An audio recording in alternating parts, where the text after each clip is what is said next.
Hi అండి, నమస్తే. ఈరోజు వీడియోలో గుత్తి వంకాయ కూరని రుచిగా మరింత సులువుగా ఎలా చేసుకోవాలో ఈ వీడియోలో చూపిస్తా అండి. గుత్తి వంకాయ కూర చేయడం చాలా ఎక్కువ ప్రాసెస్ ఉంటుంది కదా. ఈ స్టైల్లో కనుక గుత్తి వంకాయ కూర చేసామంటే చాలా సింపుల్గా తయారైపోతుంది. రుచికరమైన గుత్తి వంకాయ కూరని మరింత సులువుగా ఈజీగా నేను చూపించినట్టుగా తప్పకుండా ఇలా ఒకసారి ట్రై చేయండి. ఇప్పుడు ఈ వీడియోలో ఈ కర్రీని ఎలా చేయాలో ఇక్కడ చూద్దాం.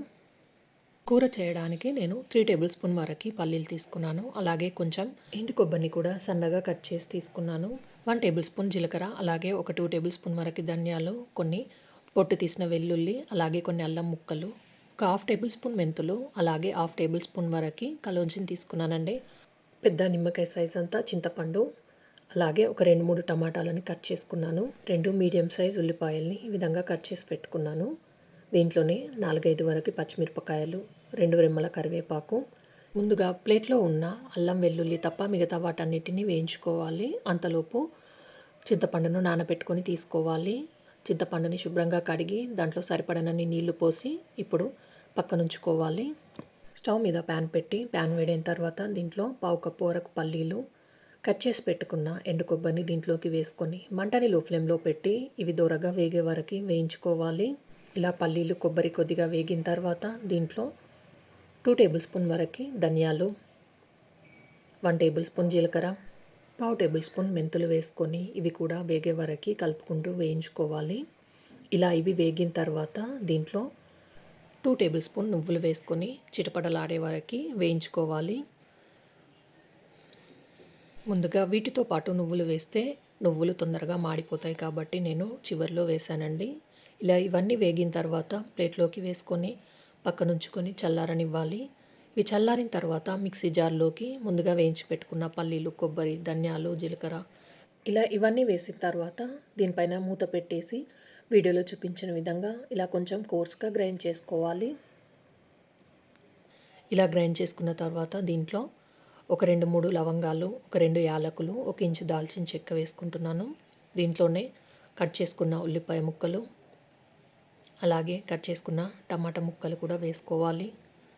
దీంట్లో పొట్టు తీసిన వెల్లుల్లి, అల్లం ముక్కల్ని కూడా యాడ్ చేసుకొని దీంట్లోనే ఒక 5-6 వరకు కట్ చేసుకున్న పచ్చిమిరపకాయ ముక్కల్ని కూడా తీసుకొని ఒక గుప్పడంతా కడిగి తీసుకున్న కొత్తిమీరని కూడా వేసుకోవాలి.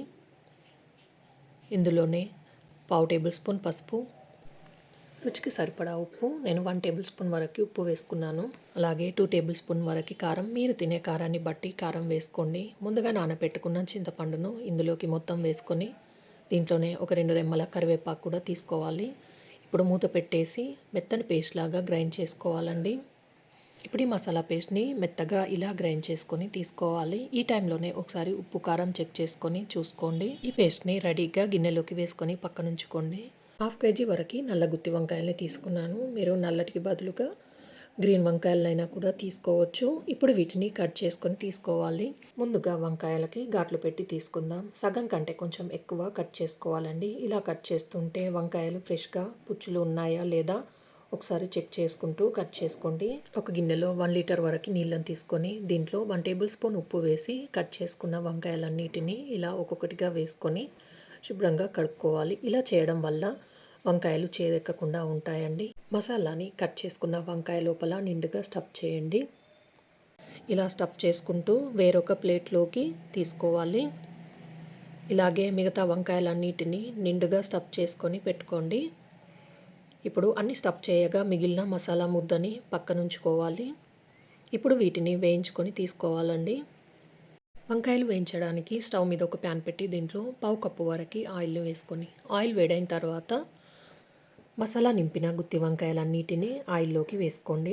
మంటని లో ఫ్లేమ్లో పెట్టి ఒక 70-80% వరకు బాగా ఫ్రై చేసుకోవాలి. ఇలా అన్ని వైపులా టర్న్ చేసుకుంటూ గుత్తి వంకాయలు వేగే వరకు ఫ్రై చేసుకోవాలండి. మరీ మెత్తగా ఉడకనవసరం లేదు, మళ్ళీ మనం గ్రేవీలో ఉడికిస్తాం కాబట్టి మీరు వంకాయలు తీసుకునేటప్పుడు అన్నీ కొంచెం ఒకే సైజులో ఉండేటట్టుగా చూసుకోండి. అలా అయితే అన్నీ ఈవెన్గా ఒకేసారి బాగా ఫ్రై అవుతాయి. ఇలా వంకాయలు ఒక 70-80% వరకు ఉడికిన తర్వాత వీటిని తీసేసి ప్లేట్లోకి వేసుకొని పక్కనుంచుకోవాలి. ఇప్పుడు అదే ఆయిల్లోకి 1/2 టేబుల్ స్పూన్ వరకు కలోంజి, దీంట్లోనే 1/2 టేబుల్ స్పూన్ జీలకర్ర వేసుకోవాలి.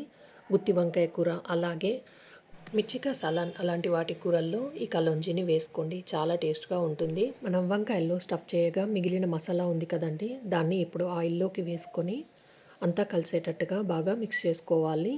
మంటని మీడియం ఫ్లేమ్లో పెట్టి ఆయిల్లో బాగా వేయించుకోవాలి. ఇందులో ఉల్లిగడ్డ అలాగే టమాటా పచ్చి వేసాం కాబట్టి కనీసం ఒక 2-3 నిమిషాల పాటైనా ఇలా కలుపుకుంటూ వేయించుకోవాలి. ఇలా మసాలా ముద్ద బాగా వేగిన తర్వాత 2-3 కప్పుల వరకు నీళ్లు పోసుకొని మసాలాలో నీళ్ళు బాగా కలిసేటట్టుగా కలుపుకోవాలి. ఇలా కలిపిన తర్వాత నాకు గ్రేవీ అనేది కొంచెం చిక్కగా అనిపించిందండి, అందుకే మళ్ళీ ఇంకొన్ని నీళ్ళను పోసుకుంటున్నాను. గ్రేవీకి తగ్గట్టుగా ఇందులోకి నీళ్లు పోసిన తర్వాత ఒకసారి అంతా బాగా కలిసేటట్టుగా కలుపుకోండి. చింతపండు వాసన పోయి ఆయిల్ సపరేట్ అయ్యే వరకు ఉడికించుకోవాలి. ఇప్పుడు మూత పెట్టేసి ఇలా ఉడికించుకున్న తర్వాత ఒక 3-4 నిమిషాల వరకు ఆయిల్ సపరేట్ అయిందండి. ఇప్పుడు ఇందులోకి ముందుగా వేయించి పెట్టుకున్న వంకాయ ముక్కల్ని వేసుకొని మళ్ళీ మూత పెట్టేసి వంకాయ ముక్కలు మెత్తగా ఉడికి ఆయిల్ సపరేట్ అయ్యే వరకు ఉడికించుకోవాలండి. ఇలా మధ్య మధ్యలో అడుగంటుకోకుండా కలుపుతూ ఉండాలి. ఇలా అన్ని వైపులా వంకాయల్ని తిప్పుకుంటూ కలుపుకుంటూ ఉడికిస్తే వంకాయలు మెత్తగా ఉడికిపోతాయి. ఇలా మధ్య మధ్యలో కలుపుకున్న తర్వాత ఇప్పుడు మళ్ళీ దీనిపైన మూత పెట్టేసి ఆయిల్ సపరేట్ అయ్యే వరకు ఒక 2-3 నిమిషాల పాటు ఉడికించాలి.